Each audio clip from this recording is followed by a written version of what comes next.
की 21 से 23 तारीख को होगा, जिसमें हुकूमत पाकिस्तान की जानिब से किए जाने वाले जितने भी इक़दाम हैं उनका जायजा लिया जाएगा, जैसे और उसके बाद फिर ये फैसला किया जाएगा कि क्या पाकिस्तान को ग्रे लिस्ट से निकालना चाहिए या नहीं। ये फैसला वो लोग करेंगे। तो क्या इस मरतबा जब हमारे हुकूमती नुमाइंदे जाएंगे या वर्चुअली उस इजलास में अटेंड करेंगे उसको, तो कॉन्फिडेंस उनका ज्यादा होगा? गिवन लेकिन जी पाकिस्तान ने जितनी भी प्रोग्रेस करनी थी, लास्ट जो इजलास हुआ था इनका अक्टूबर में इनको हुआ था, अक्टूबर लास्ट ईयर, और इनको जो टाइम दिया गया था वो जून 2020 का दिया गया था पाकिस्तान को। जो इन्होंने 27 एक्शन पॉइंट थे उसमें से 14 के ऊपर पाकिस्तान लार्जली कंप्लाइंट था और 13 के ऊपर नॉन कंप्लाइंट था। जो 13 के ऊपर नॉन कंप्लाइंस थी उसको बेहतर करने के लिए इनको जून 2020 का वक्त दिया गया था, और वो कोरोना की वजह से 3 माह की उसकी इनको 4 माह की एक्सटेंशन मिल गई। तो ब्लेसिंग इन डिस्गाइज वाली बात थी। पाकिस्तान ने क्या अच्छा किया क्या बुरा किया वो तो इन्होंने ज्वाइंट ग्रुप की एक मीटिंग हुई थी 15-16 सितंबर को, उसमें बता दिया है। ज्वाइंट ग्रुप जो है वो अब अपनी रिपोर्ट FATF में देगा। ऐसा नहीं है कि पाकिस्तान FATF में जाके एक फ्रेश जो है केस वो पेश करेगा। तो हमारी जो प्रोग्रेस रिपोर्ट है वो जा चुकी है। इसमें 2 चीजों को मद्देनजर। अच्छा, प्रोग्रेस रिपोर्ट को इसको भी बता दें कि ये जो FATF की लेजिस्लेशन हुई है उससे कितना फायदा हुआ है? सच्ची बात बताऊं, 0। उसकी वजह क्या है? 2 प्रोसेस इस वक्त साइमल्टेनियसली चल रहे हैं। एक है FATF का और दूसरा एशिया पैसिफिक ग्रुप ने एक म्यूचुअल एवेल्युएशन रिपोर्ट पाकिस्तान की बनाई थी जो अक्टूबर 2019 में आई थी। बुनियादी बात यह है कि 40 FATF रिकमेंडेशन होती है, आपको पता है, उसमें 11 उसके इमीडिएट आउटकम्स उनको बोला जाता है। जो FATF का एक्शन प्लान है वो 40 में से 11 रिकमेंडेशंस के ऊपर है, और जो 11 उसके इमीडिएट आउटकम जिसको बोलते हैं बड़े टारगेट्स, उसमें सिर्फ 4 को वो केटर करता है। तो हम तो 27 को पूरा करने की कोशिश करें पिछले 2.5 ईयर्स में। ये जो लेजिस्लेशन हुई, दिस इज इम्पॉर्टेंट। मैं इसकी जो अहमियत को कम नहीं बताना चाह रहा, उसकी बहुत अहमियत है। उसकी अहमियत इस FATF के प्रोसेस के लिए नहीं है।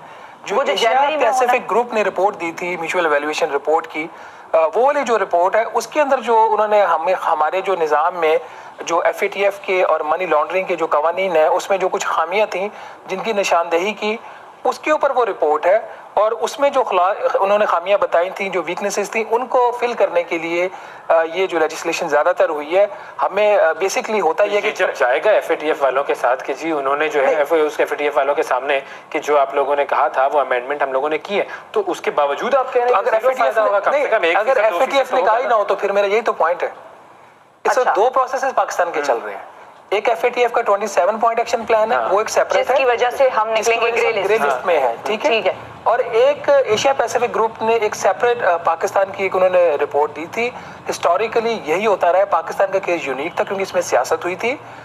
जब होना यह चाहिए था कि जब APG की एशिया पैसिफिक ग्रुप की MER रिपोर्ट आ जाती, उसके जो भी खामियां होती उसकी बेस पे पाकिस्तान को ग्रे लिस्ट में डाला जाता। रिपोर्ट बाद में आई, 1.5 साल पहले ग्रे लिस्ट, और ग्रे लिस्ट में पहले डाल दिया। ये सियासत किसने की थी? ये हम सब ने मिलकर की थी। अमेरिका ने की थी, भारत ने की थी, ऑस्ट्रेलिया ने की थी, और कुछ और ममालिक थे। लेकिन और ये सियासत किस साल में हुई थी? लेकिन हमारी अपनी खामियां थी, हमारी अपनी हुई थी। ये हुई थी 17-18 की बात है ये, 17-18, क्योंकि आप जब बहुत ज्यादा आपने ये सारी चीजें चली जाती 7-8 साल पीछे, जब आपने रीअलाइनमेंट की चाइना की तरफ गए, तो ग्लोबल पॉलिटिक्स में जो स्ट्रेटेजी पॉलिटिक्स में ये चीजें होती हैं, उसमें एक मीटिंग क्योंकि अगले साल आगाज में भी है। हाँ, वो तो इनकी तो प्लानरी तो चलती रहती है। MER की रिपोर्ट जो APG है उसकी भी अभी हमने कंप्लायंस देनी है। तो लाइकलीहुड ये है, फाइनल फैसला तो आपको पता चलेगा गालबन 23 से 24 अक्टूबर को, बट लाइकलीहुड ये है कि पाकिस्तान ग्रे लिस्ट में रहेगा इस वक्त भी। क्यों? और ये जो चीज़ हमारी हुकूमत भी काम तो कर रही है, लेटली इन्होंने काम करना शुरू किया है पिछले 1 साल से। इससे पहले काम नहीं सीरियस हो रहा था। जो काम हो भी रहा है उससे ज़्यादा इनकी जो उम्मीद है कि हम अमेरिका के साथ अफगानिस्तान में कोऑपरेट कर रहे हैं, तो जियो स्ट्रेटेजिक कंडीशंस की वजह से हमें जरा बेहतर रिलीफ मेहरबान हो जाए वो थोड़े से। तो ये प्रोसेस है ओवरऑल। मैं उसका ज्वाइन करने से पहले हम FATF पर बात कर रहे थे, अगर आप उस पर कोई कमेंट करना चाहती हैं तो कर दें। जब मियां शहबाज शरीफ साहब वजीर आला और उनके फ्रंटमैन जो है 18,000 कमाने वालों के अकाउंट में से 950 करोड़ रुपया निकल आए, तो आप मुझे बताएं कि फिर हम FATF की ग्रे लिस्ट में ही जाना था और क्या हो सकता था? फिर लॉबिंग भी नहीं की गई इंटरनेशनली, इंडिया को वैसे राजी रखा गया, मुंबई अटैक्स कोर्ट हो गए।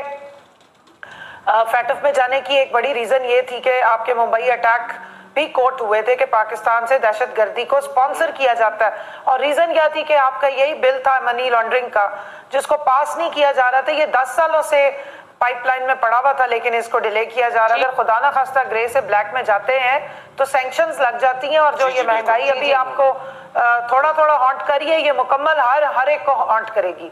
अच्छा, ये प्रॉब्लम क्यों होती है कि जब हम FATF की ग्रे लिस्ट में गए थे तो उस वक्त कहते हैं कि रीजन ये है कि साजिशें हो रही थी हमारे खिलाफ, अब जब हम निकल नहीं पा रहे तो कह रहे हैं कि हुकूमत की कोताही है। ये क्या गड़बड़ नहीं है? हमारा मसला ये है कि हम अहम जो कौमी अमूर होते हैं उनके ऊपर भी सियासत करें। कमल शौजम साहबा से मेरा वैसे एक बड़ा ताल्लुक है, यूनिवर्सिटी का भी एक ताल्लुक है, लेकिन अभी इन्होंने भी जो बात की इन्होंने सियासी की है। हकीकी मनी लॉन्ड्रिंग का जो कानून है, मैंने पाकिस्तान के इंटरेस्ट की बात की। मैडम देखिए, इसमें आपकी बात ठीक है, बट मनी लॉन्ड्रिंग का कानून 2010 का, इसमें एक नहीं कई तरह आई हुई है। तो वो कह रही है डिले। इसमें अपोजिशन का एक पॉइंट बड़ा वैलिड था कि हमें वो पॉइंट बताइए जहां पे आपकी FATF के एक्शन प्लान में ये चीज दी हुई है, यहाँ पे हमारी खामी है, कमी है, हम आपके साथ ताउन करने के लिए तैयार है। क्योंकि जैसा कि मैंने आपको पहले सारा बैकग्राउंड बता दिया, FATF से इसका कम ताल्लुक था, APG एशिया पैसिफिक ग्रुप की रिपोर्ट से इसका ज्यादा ताल्लुक था। APG भी जो रिकमेंडेशन अपने देता है FATF की रिकमेंडेशन पे देता है, लेकिन वो हमारा इमीडिएट कंसर्न नहीं था।